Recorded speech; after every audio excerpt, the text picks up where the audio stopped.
Good morning, everybody. Welcome to Living Astrology with Janet Hickox. It's time to grab your cup of coffee or your tea, sit back and relax so we can chat about what is happening up in the stars above for the week ahead. Here we are today, February 12th. It's another drippy, dreary day in the Pacific Northwest. Oh, well, it's winter, and hopefully we have brighter days ahead of us. I hope all of you had a wonderful weekend. Congratulations out to the Kansas City Chiefs for winning the Super Bowl against the 49ers from San Francisco. I actually didn't get to watch the game, at least not in the way that you would think of watching the game, because we had a birthday party for one of my grandsons. He turned 7, and we were in the San Juan Islands at his house for his birthday party. We went bowling, we had pizza, we had lots of fun, and then we went back to the house and found out our ferry, because we have to take a ferry to get there, was canceled. So we were all panicked, thinking, what are we supposed to do? Where are we supposed to go? Right? You can't just like cancel my ferry and then tell me later that I can't get home. Uh, it all worked out. We managed to make it home, obviously, because here I am. And yet we had a great day. We ended up watching the Super Bowl mostly on a little tablet, sitting at a table up in the area of recreation in the ferry. It was kind of fun. Small little screen. So, really, I didn't see any of the commercials because we were streaming it through an app. So I have no idea if it was a good one. I missed the halftime totally. Oh well, no big deal. If it were one of my teams playing, I might have been really upset, but I don't know. Anyway, it was just a fun. We had a fun weekend actually. It was like that all weekend. I hope you guys all did too. Today, as we shift our attention into what is coming up for the week ahead, it is an interesting week. We start out right away, boom, this morning, 5:37 a.m. my time, West Coast time, with the moon moving into fiery Aries. Moon and Aries can bring up a lot of fun. And then we have, of course, Mars moving into Aquarius. We've talked about that a lot from last week. And even I think the week before, because we could see it coming. Tomorrow, we have actually the exact conjunction of Mars to Pluto. I'll just throw out some reminders about what that means. And then we have a whole host of other little transits going on that you'll just want to know about because it changes the atmosphere, right? We're running along thinking we're doing just fine, and then boom, your ferry's canceled, kind of thing, right? So we have that kind of week where we're going to have to remain flexible. I think it's that kind of life right now. I mean, I almost feel like a broken record sometimes because I keep saying have to be flexible, have to be adaptable, we have to be ready to pivot. It's pivoting that is the the key to success, especially for 2024, as it feels like things just keep throwing us from one side to the other, up and then down, kind of crazy. I was just reading an article before I came on here this morning about SoCal having like 13 or 13 earthquakes in a row, something like that, kind of a magical number, and,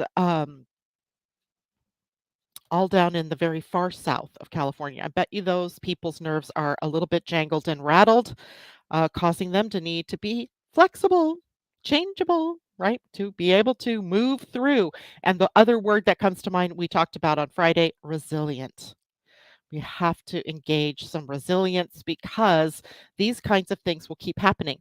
And I got to tell you, they're like, at least in my experience right now, and you guys, may have different experiences. Right now, they're not like huge, like house dropped on my head kind of things that are happening, thankfully. Um, but instead, it is sort of a collection of shocks and changes and upsets and things like that. And I think almost that if you have something big that happens, we have our fight, flight, or freeze, right? We kind of go into the motions.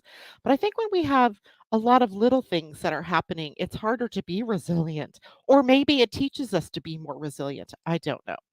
I'd love to hear from you all this morning about how it is that you're experiencing the shocks and the awe, of course, that first of all, the North Node bringing us. Second, And I keep forgetting to hone this back in for you guys that Chiron, the wounded healer, is also sitting at gate 51 in your human design, the gate of shock, right? The gate of awakening. And right now, today, Chiron and the North Node, the transiting North Node, which is destiny, are in a conjunction, right? Sitting at 16 degrees of Aries. And it's tight. Like right now, they're like just seconds apart. And because the nodes are shifting backwards, it's the North Node that is moving into Chiron's placement. So I want to share a little bit about what that is. So if you guys have your charts available this morning, take a look at where Aries is in your chart. In my chart, Aries sits up at the very top, right? So it's going to be different places. If this chart that I'm looking at this morning was a person, Aries would be in the third house of the chart, right? So you can see the house number here in the center part of the circle. So the third house, and that is a house of communication, of the mind, of what we think, how we learn. So you want to know sort of where Aries is in your chart so that you know what area of your life might be plunking down some wounds, some changes, or some lessons that you're learning. Okay. All right, so let's talk about this. First of all, remember Chiron is a planet that is the wounded healer. And he has a very eccentric orbit in terms of the signs that he moves through. So when he's moving through some signs, he's there for much longer than he is in signs like Aries. He's been in Aries for quite a while. So he's in the part where he's going to be here a little bit longer. Typically about 7 years, though. That's an interesting number in and of itself, don't you think? 7 years to work through the wound, in this case, the wound of identity. Who am I? The wound of being an individual and really putting forth that individual character into the world, right? So this is the thing, right, that we're working on. So each one of us, even though your own natal Chiron could be in a completely different sign, your own north nodes could be in completely different signs. It really doesn't really matter because in the experience that we are having collectively on the planet right now, you're experiencing yourself through that wound that is in Aries.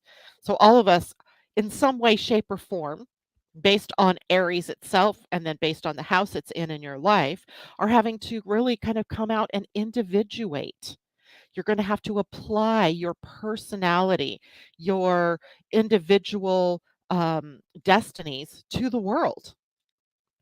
Okay, so that's the big thing in the behind the scene. But a lot of times there's wounds around that identity. For example, growing up and feeling like you didn't know who you were because your parents had expectations perhaps of how you would grow up or of what you would do when you grew up and you never thought you had a choice, right? And it can happen in a lot of different ways. It doesn't always just happen around the career or the professional choice, but that's a big one. Right. And it's usually the most obvious. Like you chose to be in a certain profession because that was acceptable by standards that your parents had set out for you. But then what you really wanted to do was something way over here in a completely different place, a completely different thing and you've never allowed yourself to do it because it might not go with what your parents' hopes and wishes and dreams were for you. And that's pretty extreme, but it does happen where people just live out their lives according to what their society or culture or parents or ancestral line put out for them. So it's a big lesson right now. But the transit where the North Node and Chiron come together in the conjunction is a time that brings healing and growth to your life purpose and life direction. So there's hope, right? There's a lot of hope on the horizon. And sometimes the changes that we feel are about that shift that's being presented for us. Right? It's the call from your inner world, from your soul to make that shift and that change. Now, Chiron again is the wounded healer. He represents the deepest wounds, our deepest insecurities, even, and vulnerabilities. And those are the things that we're needing to heal and integrate to become whole, right? Healed, whole, and healthy. So that's his gig. His gig is all about getting us to be healed, whole, and healthy, right? That's his. Now, the North Node is our soul's mission. And it shows us where we're heading in this life and what we need to learn in this lifetime. Now, because we're talking about the transiting North Node, we're talking about collective, right? There's a collective identity that's shifting here, and it triggers the different wounds that we have as a collective. And by wounds, I'm talking about our fears, our shadow energies, the things we don't see clearly about ourselves. Okay. And Aries, of course, is the sign of the self, the pioneer, the warrior. And it's about courage and independence and action. I kind of wore red this morning unconsciously. I went to my closet and said, I think today I'm going to wear red. But then as I was thinking, sat down at my desk to work through what all the energies were of the week, I was like, oh, it's a red week. It's an Aries kind of week. Fiery, right? There's this fire, there's passion in this week as well. So it's an awesome way to think about the energies is that red seems to trigger our passion, courage. And yes, warrior energy doesn't necessarily sound very positive, but think of it as maybe spiritual warriorship, right? Where, you're taking life's struggles and putting them to work for you. Right? How I always say in human design, the saying is, life is struggle, right? There's struggle in your human design. We are designed to struggle, but suffering is optional. So, package up the struggles and the energies and use it to put yourself forward, not push yourself forward, but put yourself forward in your life. Um, now, when these two conjunct, of course, it means that you are needing to face your wounds collectively, also individually, head on, right? No pussyfooting around and coming like the cancer crab and going sideways around them. You want to come right on into them and then overcome whatever that shadow healing wound is with courage and confidence, right? You got this. You've been here. You've done this before, right? And especially if you're noting recurring patterns of struggles in your life, then that's especially notable. Take note of that, okay? You may feel a strong urge. Now, this whole week is like this, okay? And maybe even a little bit longer. You may feel that strong urge to pursue your passions, express your individuality, and assert your needs and desires. And to, add to that a little bit later in the week, the 14th or yeah, 14th it is, Valentine's Day, the sun moves into the gate of passion in human design, the gate of desire. So we have passions and we have desire that are triggered anyway through the week in your design. And then on top of that, we have these transits happening that are also bringing this up. So you may also encounter the challenges and conflicts that come along with pursuing your passions, right? The question will be, what are you committed to? Right? Are you committed to something so much so that you will stick through all of the challenges and the conflicts that are coming up in front of you, using them as just kind of signposts that maybe you're on the right track? That especially if now sometimes challenges are telling you, okay, maybe I need to veer off to the left or the right, go under, go over, stop for a moment. But sometimes those very challenges and those conflicts that are coming up, if they are triggering a fear within you or triggering some kind of shadow energy, some kind of victimy sort of energy, that's really a call that you're on the right track for healing. Okay, so we have to learn to read the signs of the energetic signature that's happening in us as individuals, but also as a collective. All right. Um, and you may encounter those challenges and the resistance from outside of you, which makes it even trickier, right? That you may be around a bunch of people who don't share your vision, but that doesn't mean that your vision isn't worthy, right? It doesn't mean that at all. It might just mean you need to shift the people that you're around, right? Now, this transit can really help us heal our identity issues. And identity issues are typically things like, who am I? Or thinking you're one thing and then you discover that's not really true. Self esteem issues, self worth, self confidence, those kinds of things. Those are all kind of stemming from our identity, our healthy sense of self or our not so healthy sense of self, right? Either way. And our fears of rejection and fears around failure. And I'm going to throw in another one, a fear of abandonment.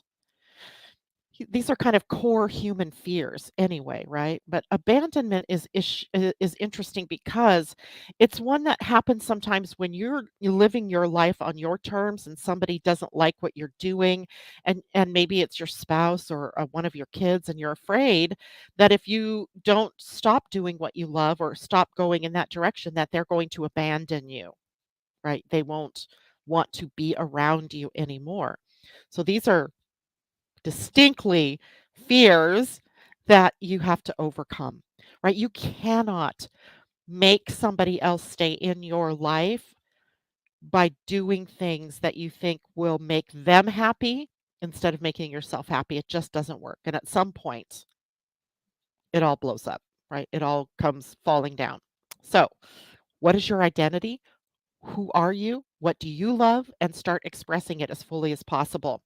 So this is a transit that's going to help us discover who our true selves are and who what our unique gifts are. Your own funkiness, right? Who are you?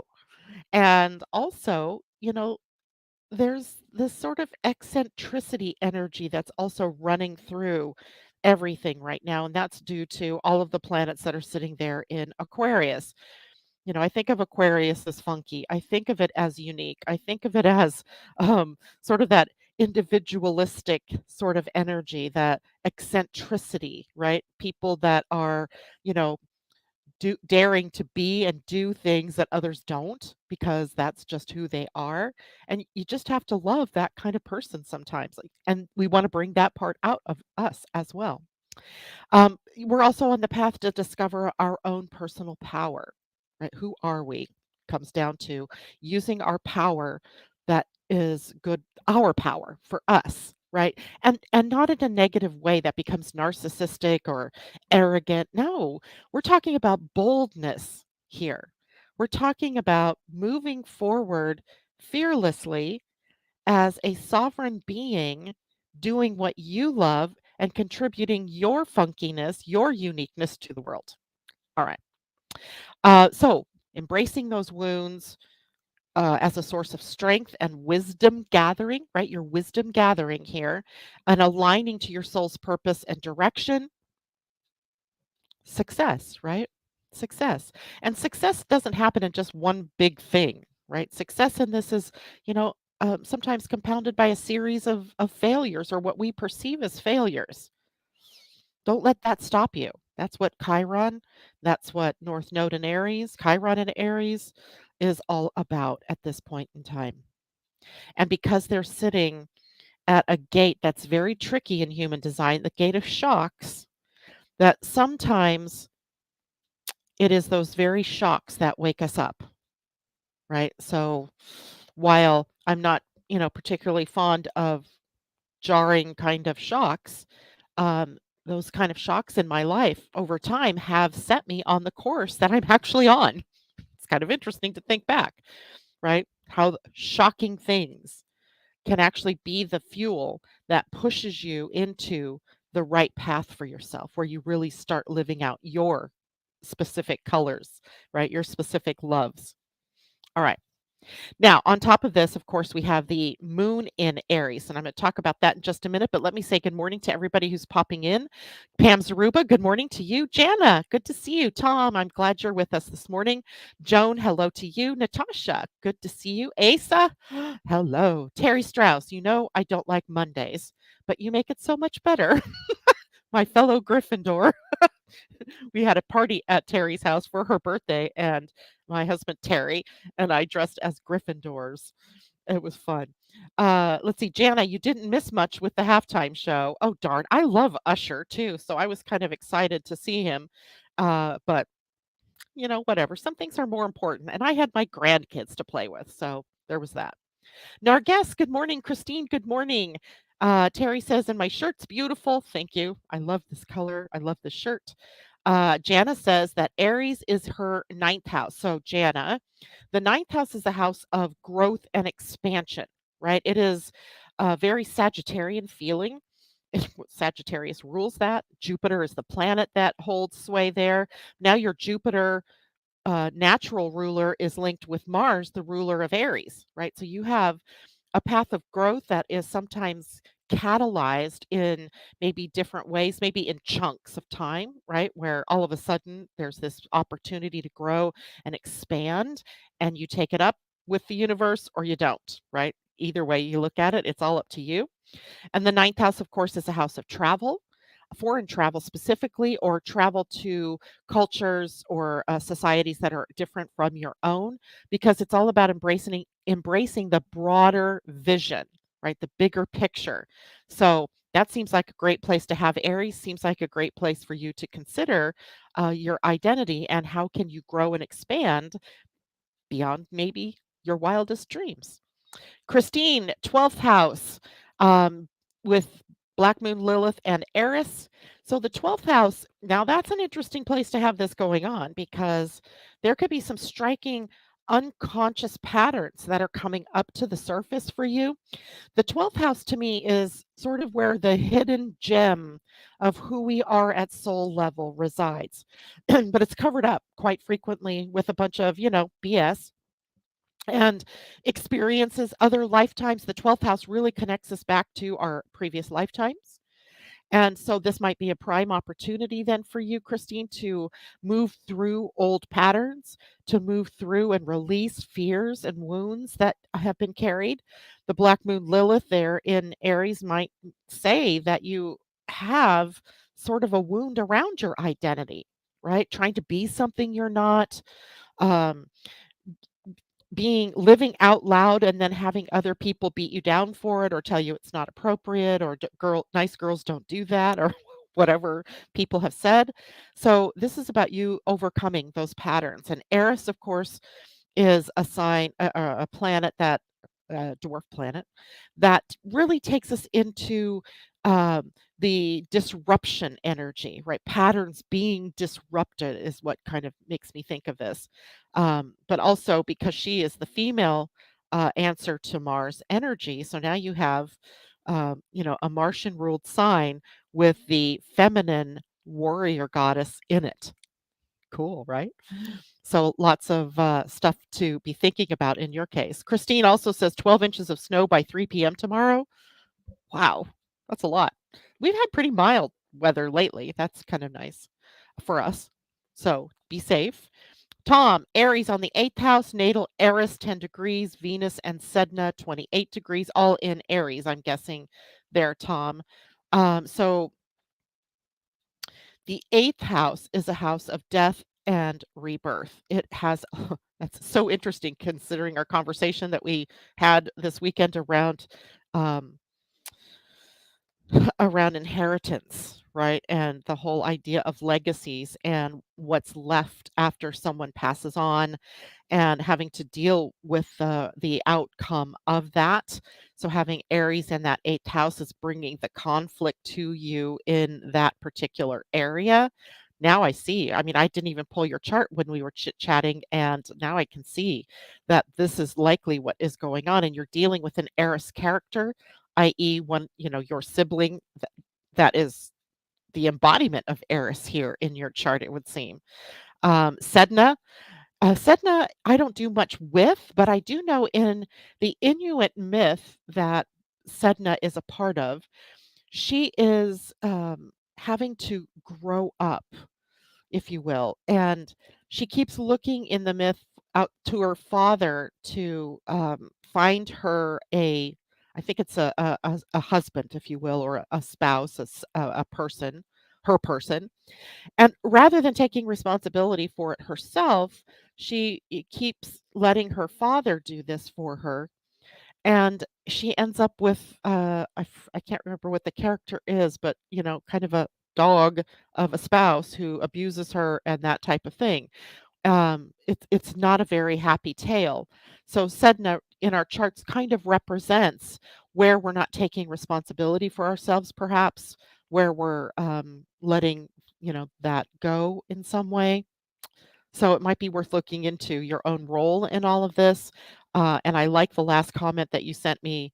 I think it was that you were going to take this in hand and get your own attorney. So I think that's, overcoming that sedna there. So good job.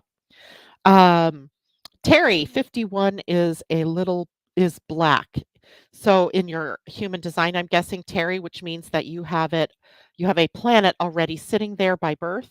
So you're adding to the pile of planets that are sitting at year 51. Now, that doesn't necessarily mean that you are doomed to have more shocks or have, more craziness happen, but it does lead to awakening. The whole purpose of shock, and I've said this many times, is not to hurt us. It's not punitive. It's about awakening. And the gate on the opposite side is the 25, and the 25 is the gate of spirit, right? The love of spirit, where we really embody those spiritual concepts. And the 51 awakening or shock is prompting us to move more toward our spiritual inheritance, really embodying more of your divinity. So it's not a bad thing. It's just you're awakening and awakening and awakening some more. Good morning, Lo. Good morning, Julie. Good to see you. Sending blessings to all of us. She has Aries in the sixth house. So the sixth house is your work environment, how you serve your family, the world, in your job, in the work that you do. It's your health as well and the healing path. So a lot of this might be about your own spiritual health, your own, let's say, mental, emotional, physical, spiritual health, right? On all levels. Good morning, Ty. Oh, that is. Oh, I know who this is supposed to be. Jacqueline. Jacqueline Tyler. She can relate to the fear of rejection. I understand. Pam says, thanks for this, Chiron. North Node information. Timing is impeccable on as to the events of the weekend. I love it when that comes together. So if you take a look at Aries in your chart, then Pam, it's likely someplace critical for you, some critical lesson, some important thing that you are working through. So it's in the service of yourself. It's really not it's just not punitive. It feels like that sometimes, though, right? My daughter's father-in-law had a heart attack this weekend. It was minor, and he's doing well, but he's 93, and they basically sent him home and said, "Get your affairs in order." I mean, that shock rippled through all of us as we were having fun at a 7-year-old's birthday party yesterday. But those are the things that wake us up, right? So don't deal with the shock in a horrible way. Just say, oh, yes, I see. This is waking us up to something. Jana says, thanks. I'm ready to grow beyond my wildest dreams. And natally, I have Jupiter in Aries, right? So, my advice to you then, Jana, would be to be bold in what you do. And as always, in manifesting our intentions, what's required is new action, right? We don't get to where we want to go by repeating old actions. We have to create new actions. So there you have it. Lo, I have an 11th house Aries with Chiron and Jupiter there. So you're having a Chiron return at some point here, I believe, right? If you have Aries and Chiron and Jupiter there, of course. So you have a lot of energy centered around causing growth for yourself. So I think your Chiron must be further out because I don't know that you're close to 50 years old, are you? Um, Usually the Chiron return is between 50 and 52, let's say. You're welcome, Christine. JLo says we have a storm watch also. Kids will be remote starting tomorrow. Did Mr. Groundhog lie? He April fooled us. Indeed, he did. Okay, so collective Chiron is at 51, and I also have natal Chiron there. Okay, so you are in a Chiron return. So this is a huge time in your life for healing of the wounds, right? You've completed almost the whole cycle of chironic wounding for your first 50 some years, and now you are awakening to the healing path in a way almost that you experience it through others, that you're helping through some of the things that you've experienced in your life, helping others find their identity, helping others find their spiritual warrior, right? It's pretty cool, actually. Okay, and let's see. Thank you, Jacqueline. All right, I think I answered all the questions so far. That's pretty cool. Um, yeah, Jacqueline, I'll have to send that to you later because I don't have your chart at hand here. So I don't know where your natal Aries is, but maybe if I have a chance later here today, I'll look that up for you. All right, so now let's talk about the transiting moon in Aries, shall we? Because the moon is our emotional bodies, right? Our emotional selves, our inner world. Um, you could even look at the moon as our real connection to our souls. And when we have the moon transiting through Aries, which just started early this morning, it is a time of increased energy, enthusiasm, spontaneity. Those are the positives, right? Those are real positive energies associated with the moon here. We can feel more confident and adventurous, right? Today, that boldness is easier to come by, being more assertive during the time of this transit. But there's also that potential for those emotional ups and downs, moodiness, right? In Aries, the moon can be very moody. She's impatient. There's impulsiveness here. And that spontaneity can be something that, causes more trouble than actually, helping us get out of a rut or something. So we have to be very cautious, somewhat cautious about what it is that we take steps to do today or for the next few days. It's a great time to start new projects though, right? We still have the new moon sort of energy, with us. So start new projects, maybe take a risk, jump out and do something different than what you've ever done before. Express yourself authentically. This is a time to really be you. Um, but be careful. Don't act too rashly, aggressively, selfishly. Those are the negative aspects of Aries energy because that can cause conflicts with others and also accidents. There's an accident proneness that can come with the moon in Aries because she tends to accentuate the emotions that cause us to kind of lose connection with the mind. The mind would say, don't go so far so fast, and the moon would be, screw that. I want to drive 90 miles an hour. And then, boom, an accident happens. I'm not suggesting that you are all going to be in accidents or that that's even a big deal, but it's always possible, right? If we're not sitting in our bodies and paying attention to our energetic signatures and what decision making is, meant or right for us, we can get into trouble. So we want to watch that during this period of time.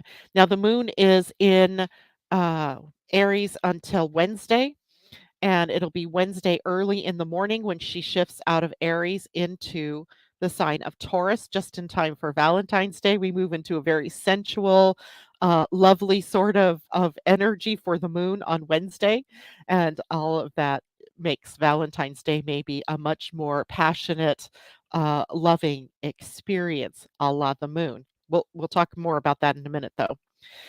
So as well, today we have, is it today or tomorrow? Tomorrow, the 13th, we have Mercury, excuse me, not Mercury, Venus in a sextile to Neptune.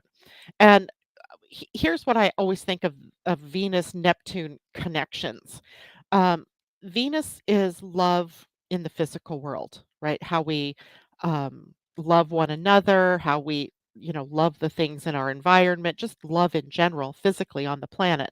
And Neptune takes us to the higher order love, so unconditional love or universal love, you might say, even. So when the two love principles, I think you could call them that, come together in a positive aspect, which the sextile is a positive or harmonious aspect, it really elevates the energy of love for us, right? So that's a really good thing tomorrow because we also have Mars conjunct Pluto tomorrow. right? We'll talk about that in a second. So we're more imaginative with Venus in a positive aspect to Neptune. We're also more attuned to what's beautiful, what's peaceful, what's romantic, maybe even.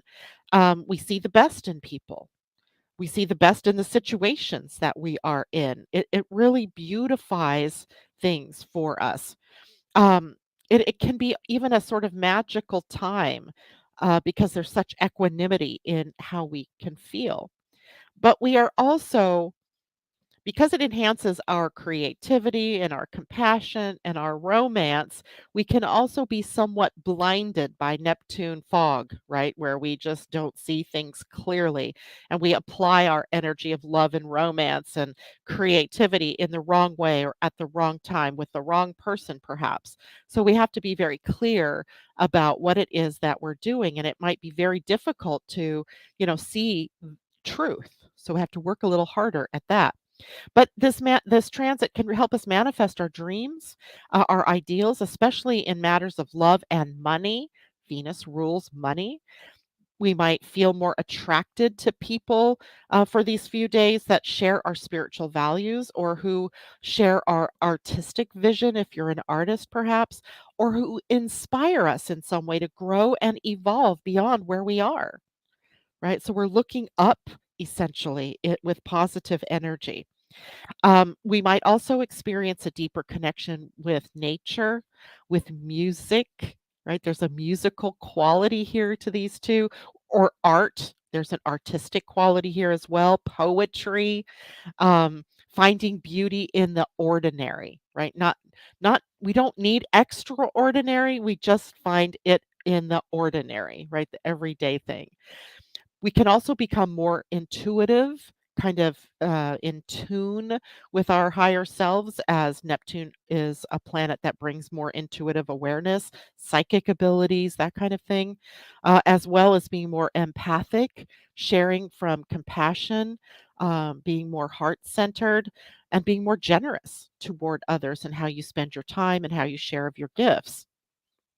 Now, on the same day, Mars conjuncts Pluto. Remember, today Mars is moving into Aquarius, and right now Pluto is at 38 minutes of Aquarius, so 0 degrees, 0.38, if you will. And so we're waiting just a little bit of a pause, like one day, for Mars to get from 00 to 0.338. And that's when Mars will then conjunct Pluto. Now, this is a very powerful aspect. We talked a lot about it, so you guys should be very familiar with this. And this is happening in Aquarius. So we've talked a lot about Aries this morning. Now we're shifting to the Aquarius part of your chart because it's a highly activated part of the chart.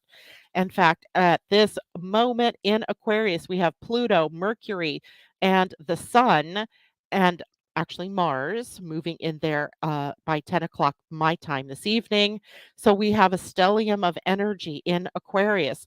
That's where the title of this morning's show, where it's funky, fiery, and eccentric, comes from. Funky and eccentric more from Aquarius, and the fiery Aries to go with it. So this is a powerful aspect that will help us focus on our goals and our dreams. Um, it is really going to help us take decisive action too. But remember, we also have that Venus sextile Neptune. Things may not be perfectly clear, but over time, it's getting clearer, right? And we're getting more and more close to what it is that is our authentic self, what it is that is truly for us to do, and gaining the chutzpah, if you will, to go after what we want rather than just waffling in the background, hoping and wishing. Hoping and wishing is good, but if you don't take action, you don't get where you want to go. So we're gaining traction there, getting some action. And literally, it's a part of our lives. It's a part of the history of time where we are right now, not to say no or not to accept no for an answer, right? We've been settling for no. And partly in human design, with Neptune sitting at the gate 36, it is a gate of no, right? We have a gate of yes, where the Earth will be this week, and we have a gate of no, which is where Neptune has been sitting. So at this point, though, we should be getting some real clarity about who we are and what our next steps should be. So don't take no for an answer unless it's a timing thing. And in your human design, you're getting this energy that no, not yet, right? No, not yet is acceptable as long as you're not just compromising, right? Or just giving up on yourself. So, with Pluto's powers of regeneration, rehabilitation, that type of thing, this could be a time where we totally revise something, and we could be get we could let go of things, let go of baggage, let go of the things that don't make sense for us anymore. Moving forward actually requires us to maybe let go, like let go of the tether. A boat is not ever going to leave the marina if you don't untie the mooring chains or the mooring ropes. What are you moored to that you have to release yourself from in order to move forward? That's Mars and Pluto. This is the thinking here. Um, the thing is, we might try to be pushy or forceful or very willful. We're going to have to balance that, right? Forcing does not often take us where we want to go. We think it does, but it's really we're using brute force. It is not sustainable. So we want to balance where we're using our willpower and using it correctly versus where we're forcing something to happen, where we're pushing the river is another way that I like to put that. Using your will means you're making choices to do what's right for you, but not to force your way through a door or a block that is here. Take the time to look at, well, what is it that's stopping me? Is there a timing issue? Is there a piece of the puzzle that's not yet clicked into place? Lots of things that we could be looking at here. Watch for overdoing things, watch for exhaustion because of pushing energy. Um, right? We could be using energy that we don't have. So be careful of that. I'm a little concerned about obsessive compulsive behaviors for people for this time, at least until March when Mars moves out of Aquarius, because those compulsions can start power struggles. We're talking Pluto, power struggles. But if we enjoy a strong sense of purpose and we are using all of our gifts to that purpose, then we have lots of backing from the universe for us at this point in time. So it's not something to be really frightened of, but be observant of. Watch what's going on with you. How are you behaving? Right? What choices are you making? What choices aren't you making? Be very aware of that. Okay. Now, this energy of Mars in Aquarius and Mars conjunct Pluto is also working in tandem this week with a powerful change from the energy of revolution and logic that we are in today to Wednesday's move into passion, desire, and saying yes, commitment, right? So we have big energies this week that could literally propel us forward if we really use them positively because our deepest desires are being activated right now, our passions, but also our hidden fears and our insecurities about doing what it's going to take to get to where we want to go. And if you're allowing the fears to drive, then you're spinning your wheels. You're not really going anywhere. And what a waste of wonderful energy that would be, right? So while we do still have to watch for power struggles, conflicts, and all of that kind of thing, triggers in within ourselves to those things, we can also face these crises and these challenges with such openness at this point that maybe we could even clear those from our lives and from our future lives, right? Who wouldn't like that? Who wouldn't like to stop any blocks and restrictions that are accumulating now from affecting you in another lifetime, right? Sign me up. So the key for this week really is about aligning yourself with your true purpose and your values, and taking and using all of this energy constructively and creatively and in a way that is right for you. And how it's right for you comes from knowing your human design, knowing your astrology, maybe even knowing more about your gene keys, because they're ways for you to tap into who you are, who you are. Avoid being impulsive and reckless, being overly obsessive or compulsive. Respect boundaries. Where do you end and the next person begin, or where is your boundary? Where are other people or other circumstances violating your boundary, right? Seek collaboration, cooperation. Use those Libran qualities that are opposite of Aries energy. Draw those in. Collaboration, cooperation, co-creation, rather than domination and control, which are Aries energies gone wrong, and very Plutoan as well. Pluto in Aquarius energy as well. Okay. So catalyze positive changes and evolve, right? Evolve, that's a big word. And if you're willing to embrace the opportunities and the challenges that brings, you're going to see progress in your life. Don't be afraid if a challenge does come up, but don't, create more conflict around it. Heal it. Ask it. Ask the conflict, what is this all about? I had to do that this past week. I had to do that a lot this past week with technology. Kind of crazy sometimes the things that will trigger you. In my case, it's technology will trigger me. And I got really triggered by changes in how Gmail and Yahoo deals with emails that come from businesses like mine. Like, I have a mail list of several thousand people, and when I send those emails out to people, I am hoping and praying that they've whitelisted me or whatever, and now Gmail and Yahoo has just made it harder for businesses to get those emails through, and I had to reconfigure my domain name, my domain, my Living Astrology, to work within those new systems. It was very frustrating. And I wanted to take it as a sign not to keep moving forward.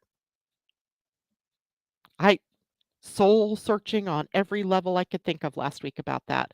And guess what? After the new moon, it all worked smoothly. It was amazing timing wise. Um, okay, so let me see. Questions. Um, I believe that is the way it ripples out. Fix it here, future, you win as well. The future wins as well. Exactly. That's exactly right. So, like the work that we do, the work I do with clients is all in the interest of transforming your lives, right? Transforming the places where you're stuck, transforming the places where you have pain or a wound, and transforming you into who it is that you were truly meant to be. It's all about transformation. And why that would be is because, first of all, we need more transformed, aware, and awake people on this planet, don't you think? And secondly, because why would you want to keep carrying this burden on in other lifetimes? We have this is like one of the first times in history, or at least history that I'm aware of. There could be other alternate timelines where it's different. But in this timeline, where we are as awake and aware of the power that we have to transform our lives.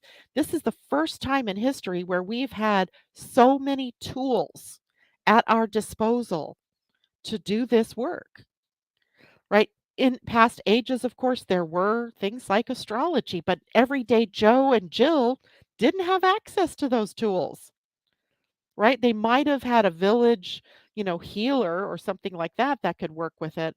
But we are at a very interesting point in time historically where all of us have the opportunity and we have the tools to constructively rewrite our lives.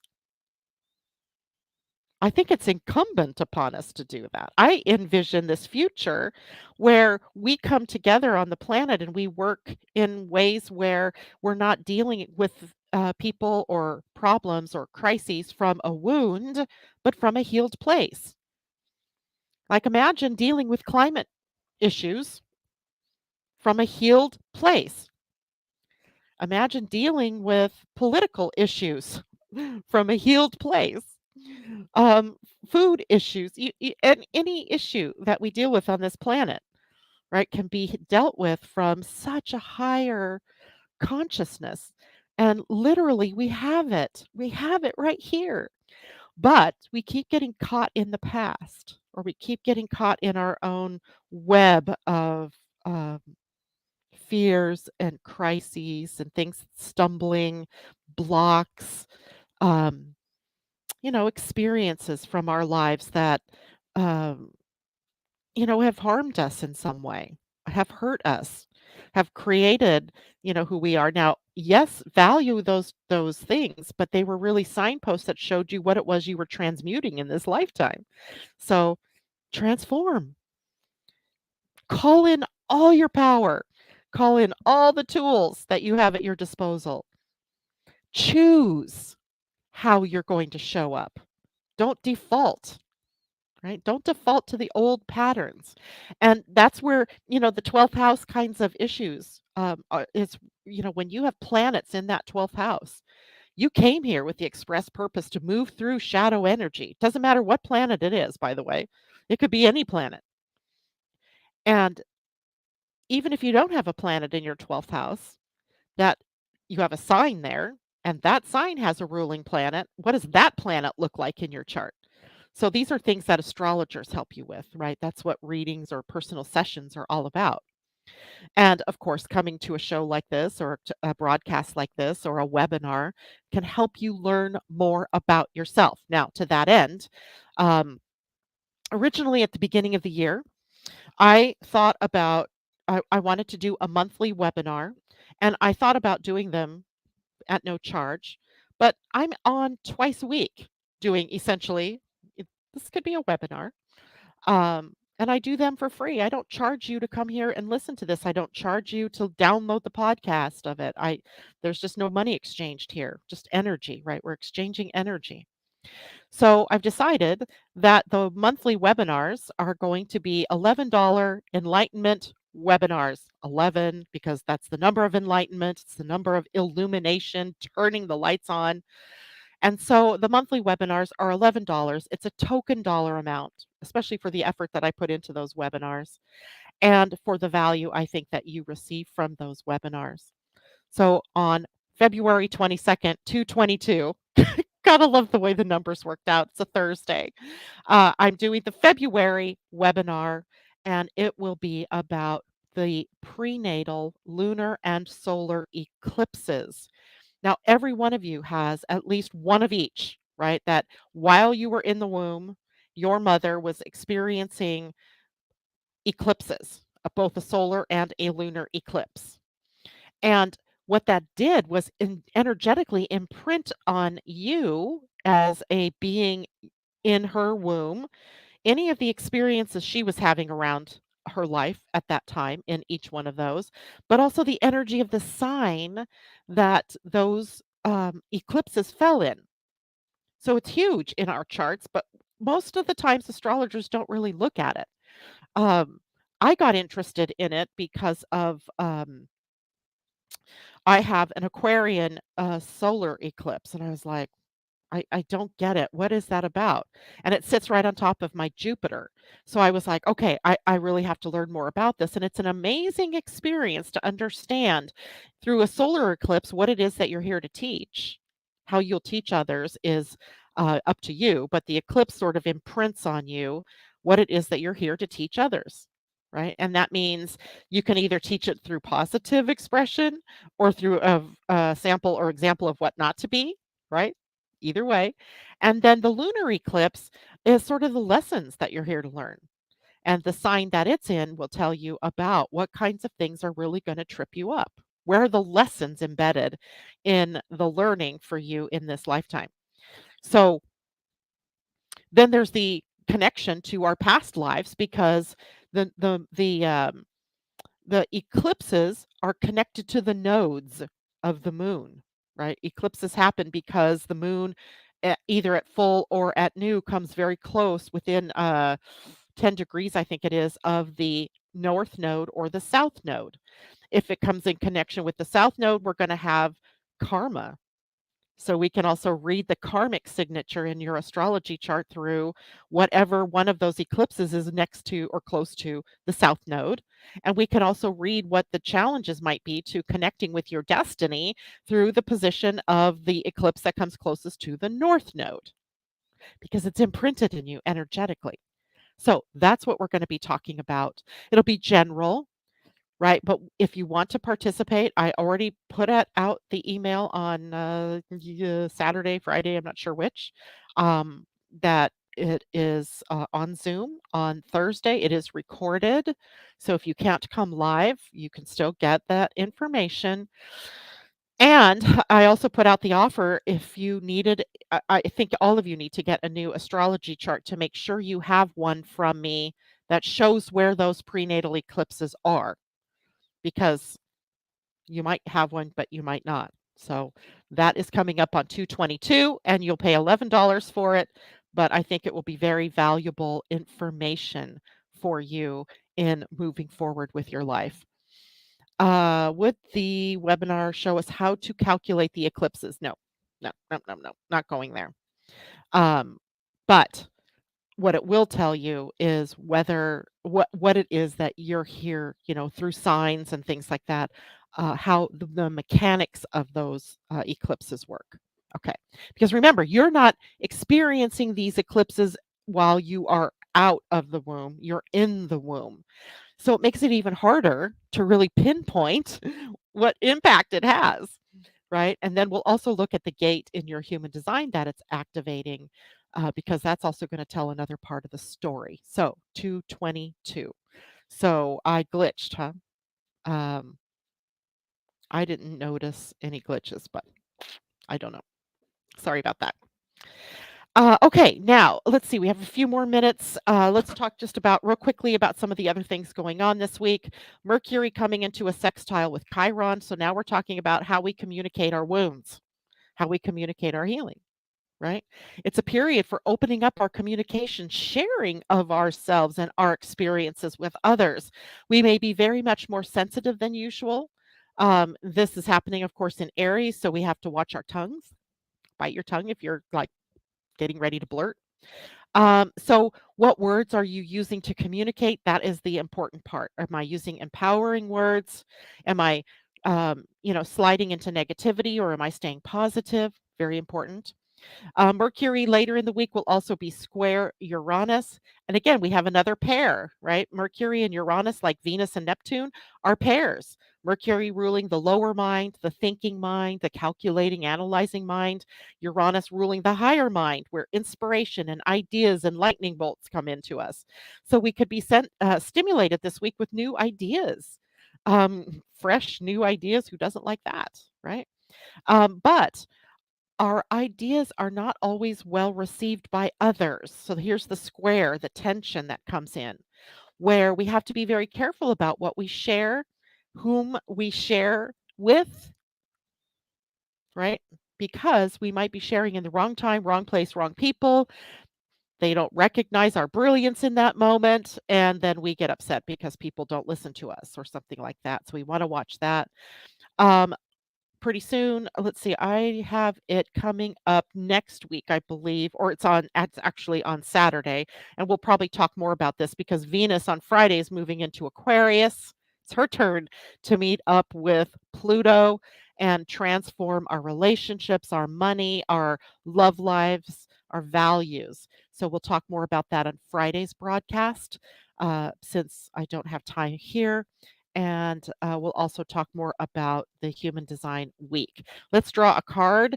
Uh, let's see which one anybody got an idea of a card they'd want to draw this week? Ooh, this one caught my attention. Mayan Oracle. So we'll draw that one first, and somebody else tell me if they want another card deck drawn from. And let's see what the Mayan deck has to say. Of course, Mayans a calendar, Mayan astrology, kind of related to Pleiadian astrology, and monkey, Schwen. Here's the monkey card.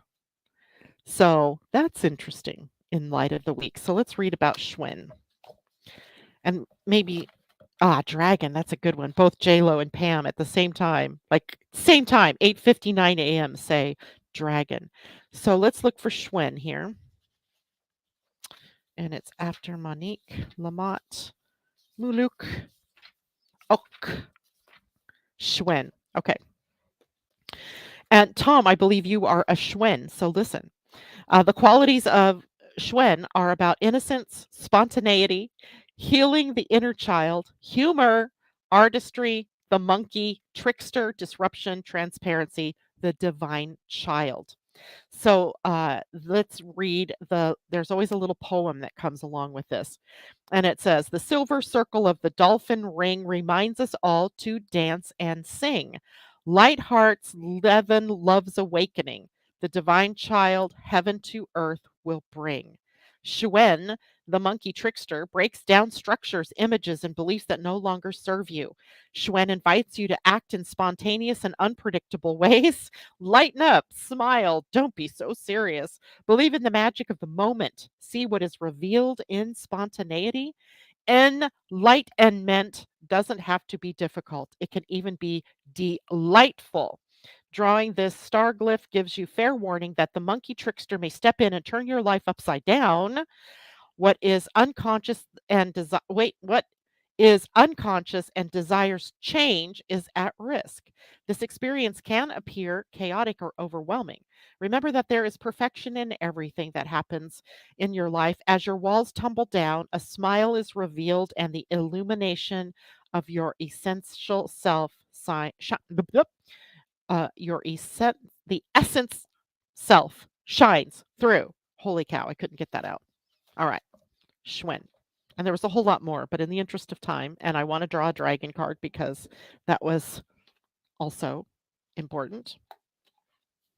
So we have monkey, and let's see what dragon we have comes for us this week. Oh my gosh. So the same dragon that we drew on Friday just popped out. It was an air and fire dragon, if you remember correctly. And it says, expands your creative energies, harness your creativity, excitement, and enthusiasm, communicate your passion. Oh my goodness. Never had that happen before where the exact card pulls out. So let's reread it because we must need to. I even remember what page number it was on 32. All right. Shimmering fourth dimensional blue and orange air and fire dragons are very vocal. They love to express themselves and make their presence known. They often create turbulence as they swirl around us. Air mixes with fire to ignite an explosion of creativity, enthusiasm, and aliveness. These dragons make us feel happy, excited, and sometimes a little unsettled or even overwhelmed. At the same time, the element of fire transmutes lower energies and clears the path of our destiny, while air enables us to communicate our passions at a soul level. Choosing this card indicates it's time to harness your gifts and talents for your highest good and that of the world. You have something in your soul to bring forward, so your guidance is to decide what fires your enthusiasm. Then trust your inner wisdom and talk about it. Take a chance and step onto your true path of happiness and creativity. Remember that excitement and passion are magnetic qualities and will draw the right people and situations to you. This card can also suggest that circumstances may present themselves to you in which you will be required to make a rapid decision using your intuition and discernment rather than logic. The air and fire dragon who has come to you is telling you to trust yourself. You have all you need to make the right choice. With your air and fire dragon beside you, success is ensured. Boom! Obviously, we need to have air and fire dragon energy with us this week. I love it when magic happens like that. All right, everybody, take care. Thank you so much. I will see you on Friday this week. Pia and Colin will also be joining me. So we'll be splitting our time between the Pleiadian calendar and some of the astrology that's important for the weekend. All right, everybody. Thank you so much. Take care. Have a good week. Be creative. Be curious. Have fun. Bye for now.